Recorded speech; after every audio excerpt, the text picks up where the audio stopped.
How are we going, everybody? I'm down here on the east side of the property where I planted some citrus trees a year and a half, maybe 2 years ago. Something like that anyway. I've got 10, I think, around here, assortment of them. We're standing right next to a lime tree here. Now, I did mention in the past, the biggest problem I have out here and this region is that it doesn't allow for, the climate doesn't allow for citrus to grow. They're a warm temperate plant. They love the warm temperature, they love the protection. So, and you know, the past I've had citrus growing in the veggie garden, and I've always struggled with one particular spot because of the high winds, moisture and all that sort of stuff going on, constantly knocking it backwards. I eventually got it to grow, but it's still very slow. So I found a spot here, a bit more protected. It is freezing outside. I mean, it's probably 5 degrees. I should check on my phone on the bomb. I'll quickly tell you what the temperature is right now. And we are, no way. It's no way. It's 11, it feels like 7. There you go. Anyway, it's cold. I've got these trees. They've been in here 2 years. They've done pretty well considering the neglect that I've given them. So let's have a look at these trees. We've got about 10, I think, maybe more. This is a lime tree, and you'll notice all of them have been wrapped around with electrical tape. Now, when I first planted them, I did put a small guard on them, but I didn't pay attention with the winds because they got blown off.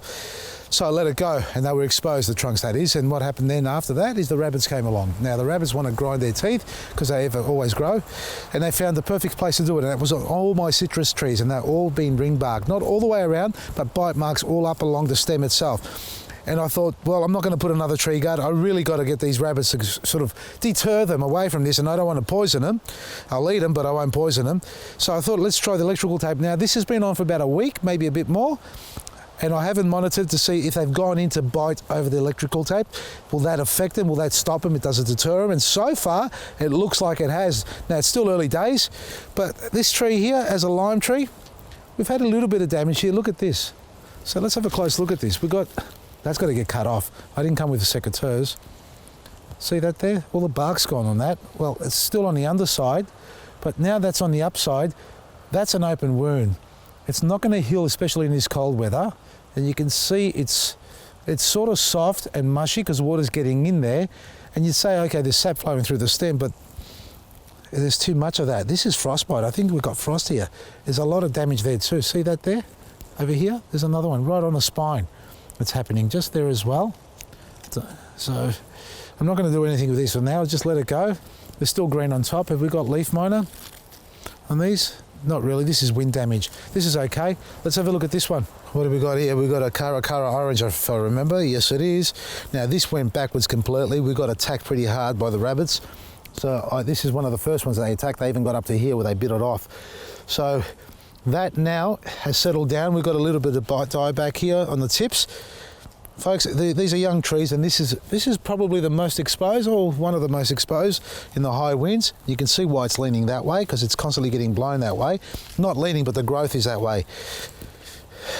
Just let it go. Things like that, there's not a lot you can do, especially the winter time. Now, you can top dress them with a bit of compost if you like, but that's as much as you really need to do. Other than that, just be patient for spring to come along, and hopefully they bounce out again. It's okay. But look down here now. This, initially we had it mound up with soil. Now you can see the grass has grown back and all things like that, but I reckon the rabbits have dug all this up. They have. They do dig around the roots of the trees, so we're going to have to top this up again. Remember, citrus trees have got very shallow roots, so you don't want them to be exposed for too long a period. This is not a Maya, this is a Eureka. Yes, it is. A bit spotty on the fruit. That could be anything. That really could be hailstones too, because it's been beaten around a bit. Look at that, it's lost all its leaves on top. I wouldn't worry about that. I haven't got my secateurs here, folks, but if you got something like this, just take them off. I'll come back later and do this. So just cut all these off. You don't need them to stay like that. There's no point waiting for this growth to come up. What you want to do is open the vase up. And this is what we're talking about. That's what's going to happen. So we'll end up taking the center out. See this in the middle here? It's a little bit more protected. Look how nice and clean that is by comparison to the outside leaves. It's nice and clean, darker as well, these leaves here. So this side here, that's a bit more protected. It's doing pretty well. That's quite leathery on this side. It's dark, but really leathery looking because of the wind. So that's wind damage there. And over here, caterpillar damage. Now the caterpillar is a little green one, and it hides itself really well, camouflages. You never pick it easily during the daytime. At the end of the day, it does very little damage by comparison to what the whole tree has got growing, you know, the size of the tree. It'll eat a few leaves here and there, and that's as far as it goes. So don't be stressed about the caterpillars eating the leaves of your tree. Unless there's 100 of them on one tree, 1 or 2 or 3, that's okay. I wanted to show you this. There's a hole here. Look at that. That's fresh hole. We've just had rain today. There are more holes over here. These are rabbit holes. They're digging up again. Tiny little ones everywhere. So they're all fresh, but yet they haven't come back to the tree to eat the trunk. So a real cheap alternative, folks. I was really quick with it. I was really angry when I saw it happening, or seen it happen. Wrap it around with electrical tape. Look, there's other tapes as well, but I thought I'd try the electrical tape because there's probably more toxins in it that'll deter them than your typical grafting tape. If you've got a real bad problem with the ring barking, what you can do, and this is a nice example here, this is like a cocoa pith. See this stuff here? This is a great way to help stop the tree dying back from ring barking. So if you've got a hole or bark missing on the tree, you get nice wet cocoa pith, wrap it around like this. This ain't gonna stay there easily, just for the purpose of the demonstration like that. So this is the part where the bark's missing. Put that on top, press it tight, it'll stick on the bark itself or the wood rather than plastic, and then wrap that around with buddy tape or biograph tape. Glad wrap basically. What will happen, it'll keep it in there, the moisture will travel from the edge of the bark where it stops through the actual cocoa pith and back straight up the rest of it, so it won't stop, it will be unrestricted. So you're removing the ring barking, you're eliminating the possibility of death. Now cold weather will do this to it, don't worry about it. This is typical of a mandarin tree, and I can show you other ones over there that are doing better than this one. So this one just needs a bit more time. We've got the other 6 here, orange mandarins, lemons and limes.